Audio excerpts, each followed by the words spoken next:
자, 우리 옆 사람 인사합시다. 은혜 받으십시오. 인사하십시오. 은혜 받으십시오.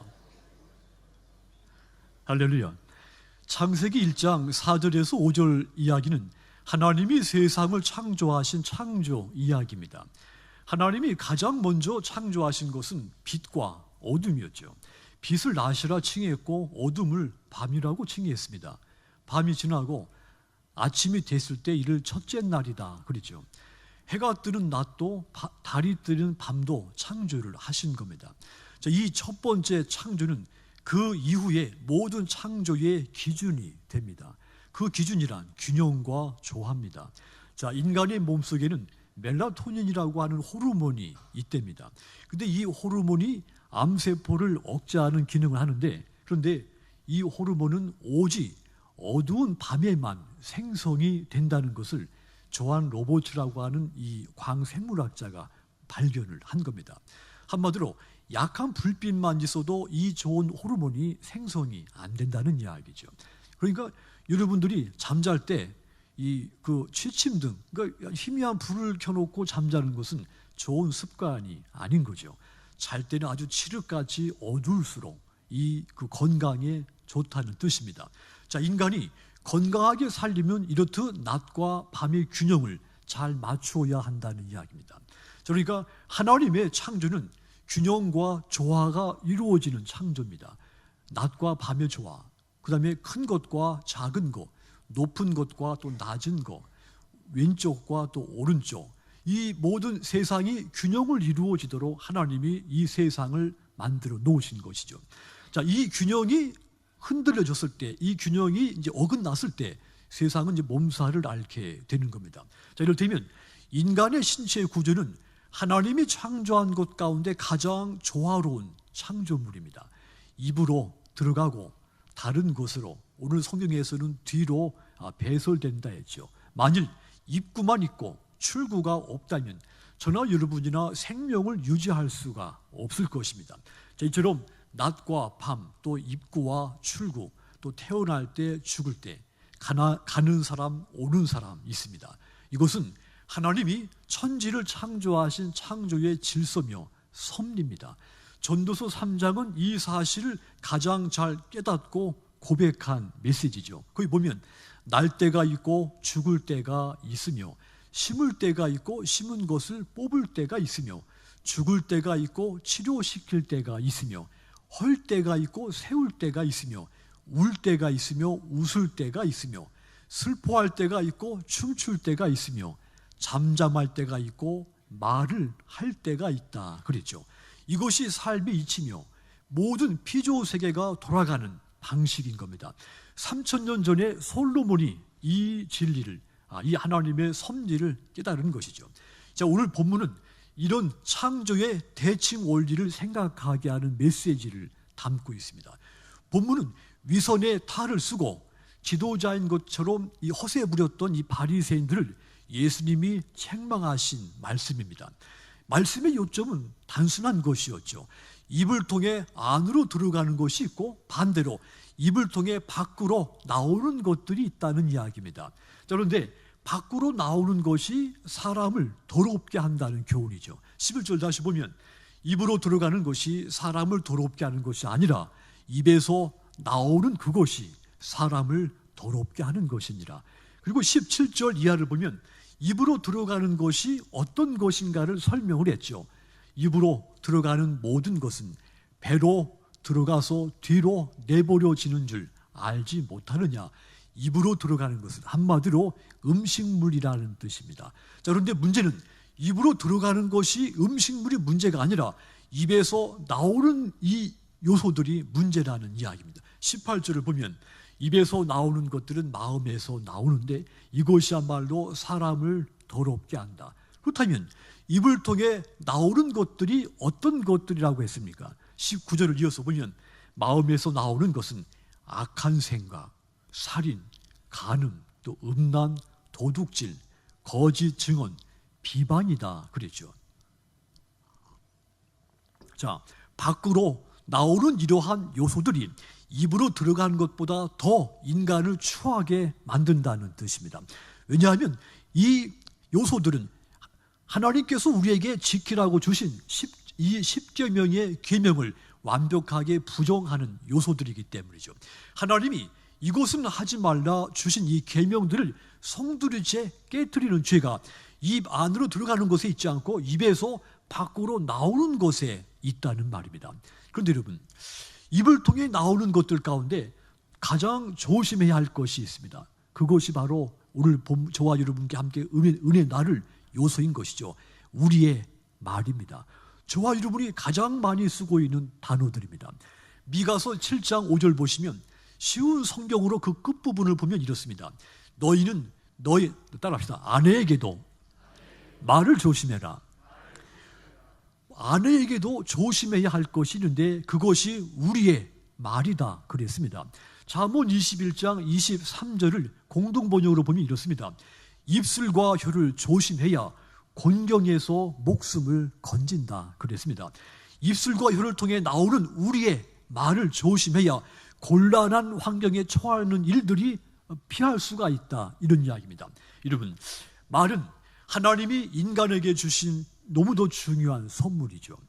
피조물 가운데 말로 자신의 의사를 표현하고 자신의 감정을 전달하는 것은 인간밖에 없습니다. 물론 동물들도 소리를 통해 자신의 의사를 전달하기도 하죠. 그런데 엄밀히 말하면 동물들이 쓰는 그것은 말이 아니고 그냥 단순한 신호입니다. 아주 기초적인 소통만 할 수 있기 때문이죠.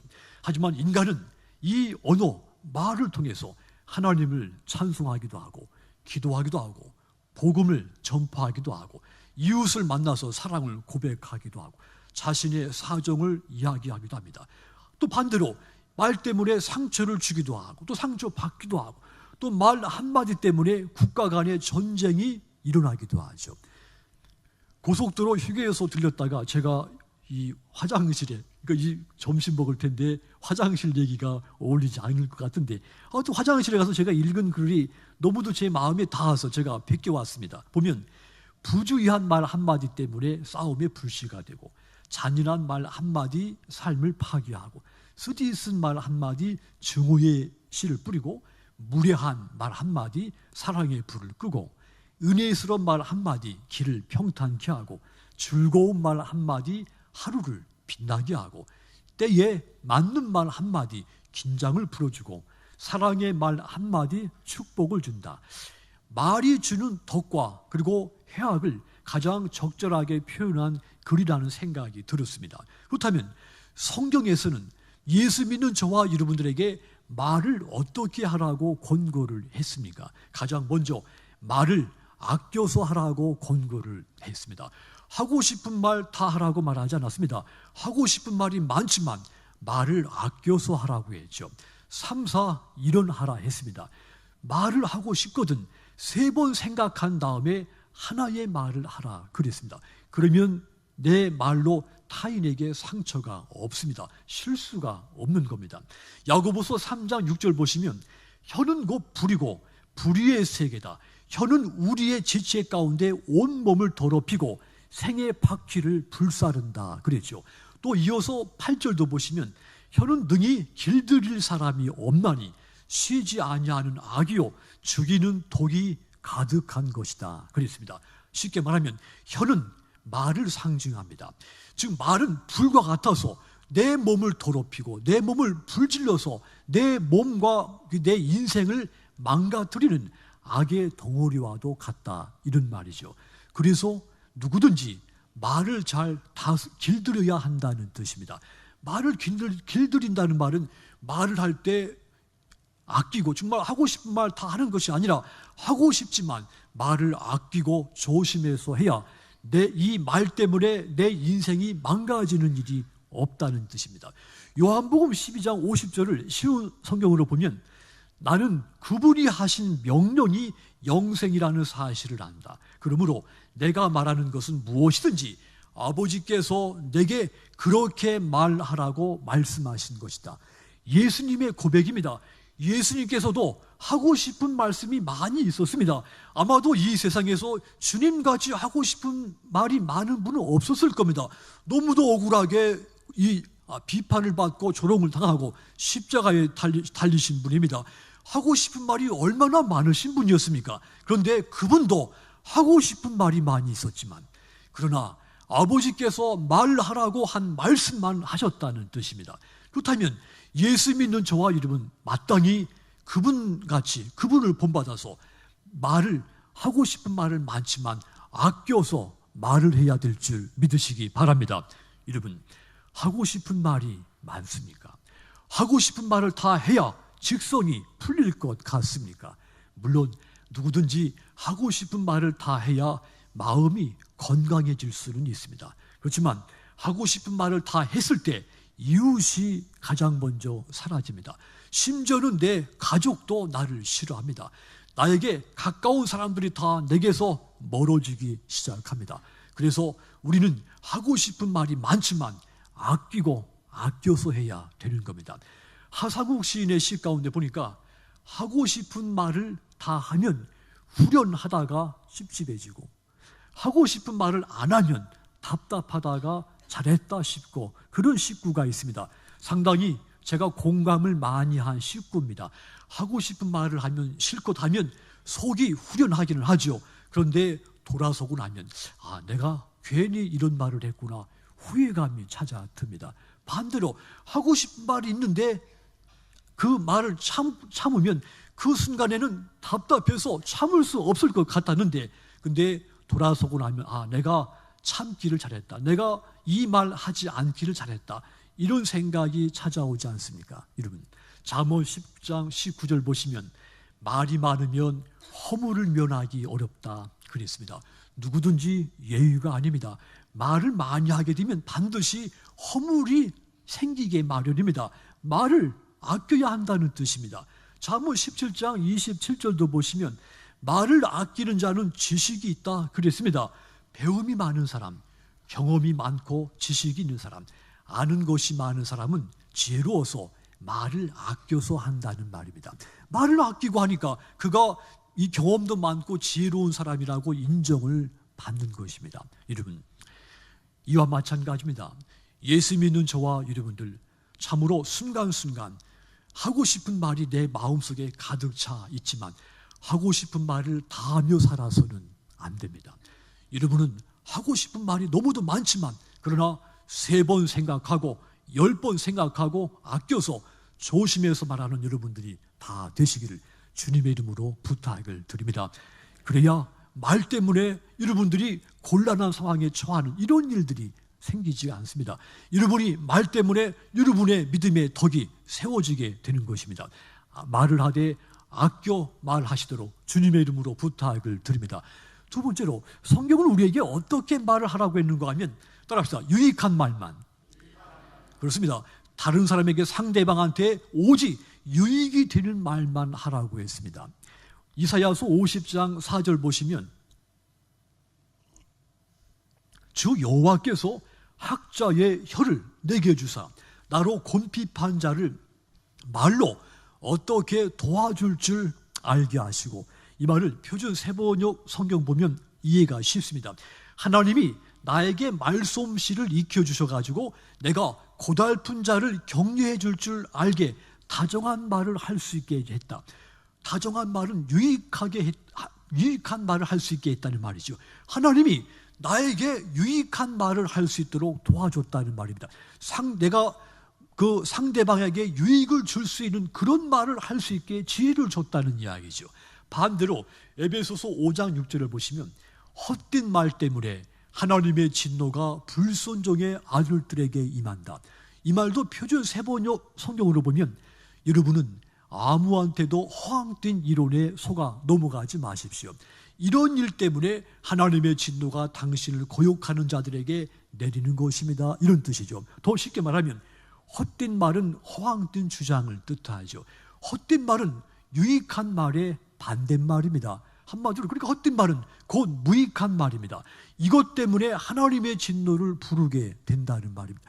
헛된 말을 해서, 허황된 주장을 해서 내게 또 상대방에게 하나님의 진노가 임하게 만든다는 이야기죠.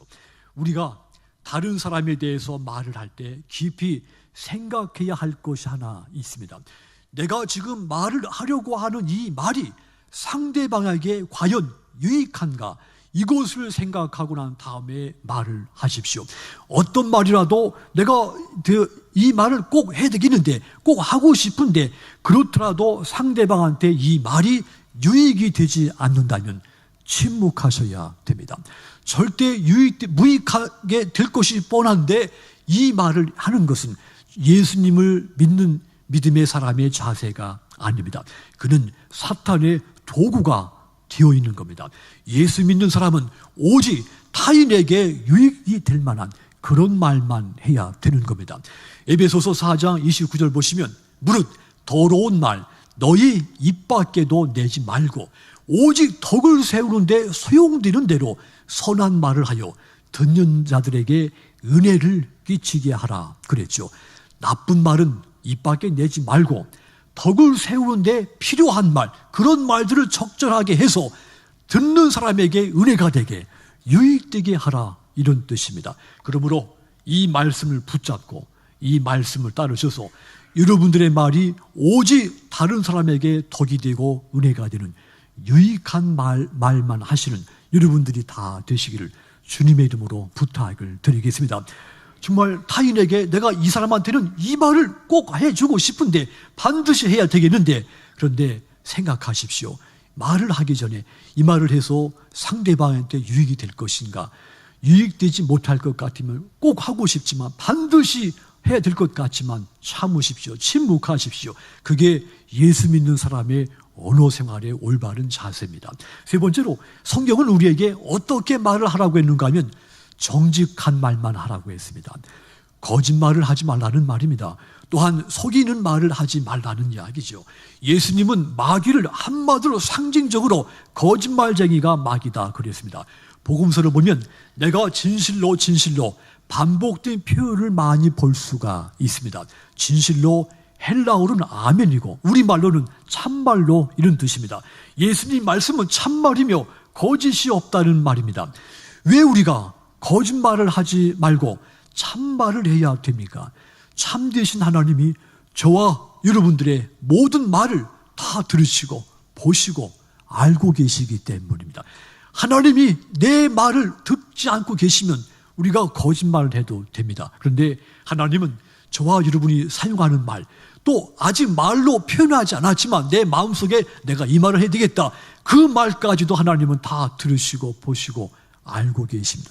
그래서 우리가 오직 진실한 정직한 말만 해야 되는 겁니다. 그래서 잠언 16장 13절 보시면 의로운 입술은 왕들의 기뻐하는 것이며 정직히 말하는 자는 그들의 사랑을 입는다 했습니다. 왕들은 옳은 말을 하는 사람들을 좋아하고 고든 말을 하는 사람들을 사랑해야 한다는 말이죠. 이 말은 한마디로 왕들을 표현했지만 모든 인간은 오직 정직한 말만 해야 된다는 교훈인 겁니다. 예수님도 마태복음 10장 26절에서 말씀했죠. 감추인 것이 드러나지 않을 것이 없다. 숨은 것이 알려지지 않을 것이 없느니라. 모든 것은 다 드러난다는 말입니다. 특히 거짓말은 반드시 언젠가 드러난다는 뜻입니다. 그래서 우리 예수 믿는 사람들은 오직 정직할 말만 해야 된다는 말입니다. 이사야서 33장 15절 앞부분과 또 16절을 보시면 이렇습니다. 오직 정직히 말하는 자, 그는 높은 곳에 거하리니 견고한 바위가 그의 요새가 되며 그의 양식은 공급되고 그의 물은 끊어지지 아니할 것이다. 하나님이 정직한 말을 하는 사람의 삶을 형통하게 하신다는 뜻입니다. 그렇다면 마땅히 하나님의 백성인 우리가 정직한 말을 해야 되는 겁니다.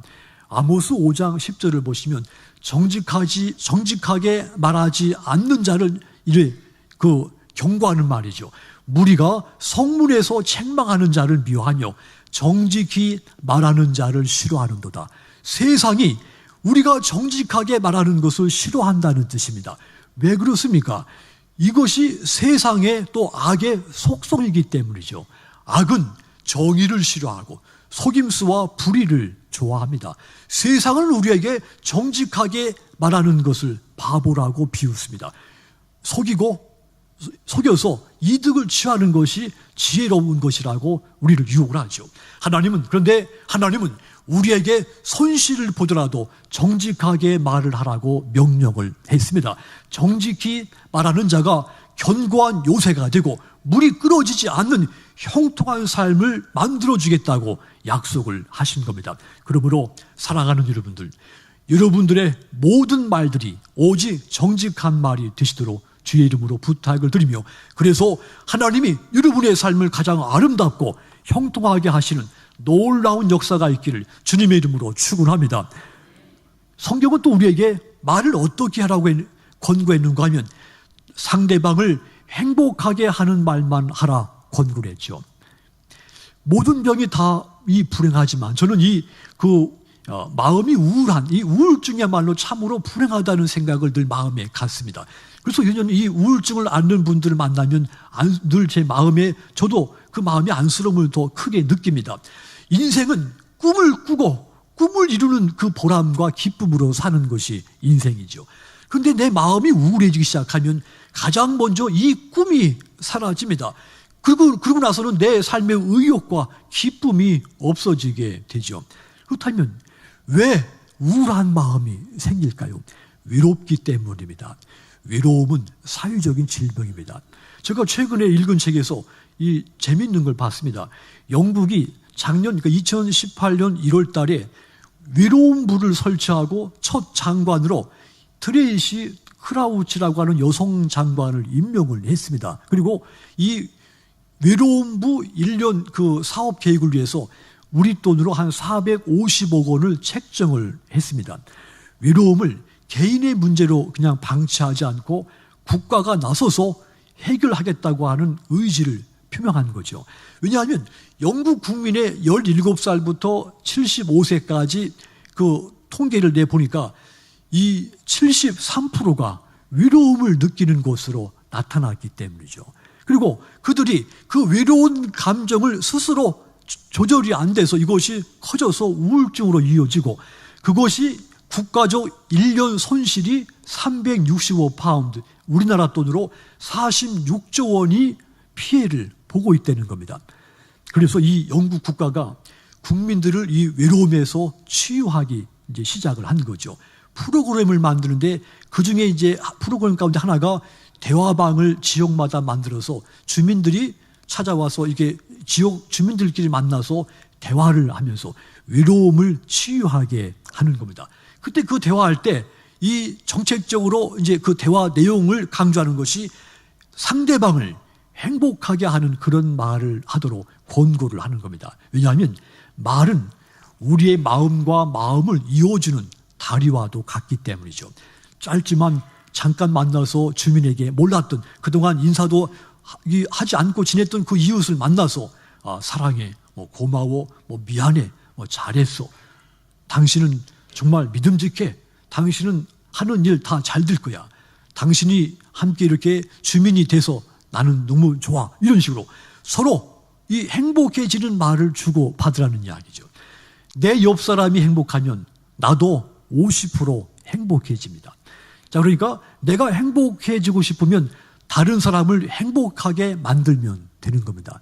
행복은 전염된다는 그 실험에서 나온 이 결과입니다. 다른 사람에게 내가 행복한 말을 해주면 그가 행복해지고, 그러면 그분의 행복의 50%가 내게 그대로 돌아온다는 말입니다.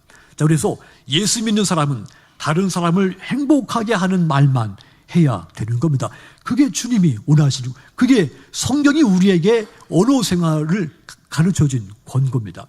신명기 10장 13절 보시면, 내가 오늘 따라합시다. 네 행복을 위하여. 예. 모세가 지금 이스라엘 백성들의 행복을 위하여 지금 이 말을 한다는 이야기죠. 이 이스라엘 백성들이 행복하게 하기 위해서 모세가 지금까지 하나님의 명령과 규례를 복종하라는 이 말을 던져줬다는 말입니다. 같은 메시지가 신명기 33장 29절도 보시면 모세가 이스라엘 백성들의 행복을 위해서 지금 말을 하는 겁니다. 너는 행복한 사람이다. 여호와의 구원을 너같이 얻은 백성이 누구냐? 그는 너를 돕는 방패시고 네 영광의 칼이시며 네 대적이 내게 복종할 것이고 네가 그들의 높은 곳을 밟을 것이다. 한마디로 모세가 이스라엘 백성들에게 하나님이 당신들의 구원자시고 방패가 되시고 영광의 칼이신데 얼마나 행복한 백성들이냐, 이것을 깨닫지 못하느냐, 이 백성들에게 행복하도록 하도록 하는 그런 말을 지금 이 모세가 백성들에게 던지고 있는 겁니다. 여러분, 예수 믿는 사람들, 모세와 같이 타인을, 상대방을 행복하게 하는 그런 말을 하고 살아야 되는 겁니다. 이 말씀을 붙잡고 살아가는 여러분들의 말이 오직 다른 사람을 행복하게 하는 성숙한 말이 되시기를 주님의 이름으로 부탁을 드립니다. 조금이라도 타인을 불행에 빠뜨리게 하는 그런 말은 입에 밖에도 내지 않고 오직 아주 짧고 이 단순한 말이지만 타인을 행복하게 하고 웃게 해줄 수 있는 그런 말을 하도록 주님의 이름으로 부탁을 드립니다. 마지막으로 이 성경이 우리에게 어떤 말을 하라고 권고했는가 하면 예수님을 말하라고 권고를 했습니다. 사도행전 26장 보시면 바울이 복음을 전하자 유대인들이 바울을 고소해서 바울이 이제 재판을 받게 된 이야기죠. 아그리빠 왕이 바울을 신문을 하고 있습니다. 자, 그런데 바울이 왕 앞에 입을 열어서 내가 자신이 예수님을 믿게 된 경위, 그리고 십자가의 복음을 전파하게 된 동기를 열정적으로 설명을 합니다. 바울의 말을 듣다가 베스도 총독이 네가 미쳤구나. 아그리빠 왕은 네가 나한테 전도해서 나를 크리스찬이 되게 하려는구나 책망을 했습니다. 그때 바울이 한 말을 주목하십시오. 사도행전 26장 29절입니다. 말이 적으나 많으나 당신뿐만 아니라 오늘 내 말을 듣는 모든 사람도 다 이렇게 결박된 것 말고는 나와 같이 되기를 하나님께 원합니다. 쉽게 말하면 짧은 시간이든 긴 시간이든 왕뿐 아니라 지금 내 말을 듣고 여기 모든 사람들이 나처럼 예수님이 우리의 죄를 위해 십자가에 죽으셨다가 다시 부활하셨음을 믿고 구원받게 되기를 하나님께 기도한다는 말입니다. 때와 장소를 가리지 않고 예수님을 말을 했다고 하는 증거입니다. 바울은 타인의 험담이나 상처 주는 말을 하지 않았습니다. 타인을 비판하거나 헐뜯는 말을 하지 않았습니다. 그는 오직 예수님을 말하고 예수님을 전파했습니다. 누구든지 말이 아무리 좋아도 그 말 속에 예수님이 없으면 그의 말은 아무 의미가 없는 겁니다. 모세가 말을 잘해서 하나님이 모세를 쓰신 것이 아닙니다. 모세보다 아론이 더 말을 잘했습니다. 누구든지 그의 말에 예수님이 있느냐 없느냐가 중요한 겁니다. 그러므로 오늘도 여러분들의 모든 말에 오직 예수 그리스도가 있기를 주님의 이름으로 축원합니다. 예수님을 말해서 또 오늘 또 한 천하보다 한 귀한 생명이 그 예수님을 만나고 구원받는 놀라운 역사가 있기를 축원합니다. 사랑하는 성도 여러분, 골로새서 4장 6절은 너희 말은 항상 은혜 가운데서 소금으로 고르게 함같이 해라. 소금을 치면 뻣뻣한 생선도 부드러워지죠. 아주 딱딱한 야채도 부드러워집니다. 똑같이 우리의 말에도 소금을 치듯 하면 부드러워지고 맛이 난다는 말입니다. 말을 조심하고 바르게 하라는 말입니다. 예수 믿는 사람들에게 말은, 언어는 가장 너무도 소중하기, 중요하기 때문인 것이죠. 성경은 우리에게 말을 하되 아껴서 말을 하고 유익한 말만 하고 정직한 말만, 타인을 행복하게 하는 말만, 예수 십자가에서 우리의 죄를 대신 지신 예수님을 말하라 했습니다. 여러분의 말이 다 이와 같기를 주님의 이름으로 부탁을 드립니다. 그래서 여러분들 말들로 인해서 믿음의 덕이 세워지고 예수님이 전파되고 수많은 사람들이 구원받게 되는 놀라운 역사가 있기를 주님의 이름으로 축원합니다. 기도하겠습니다.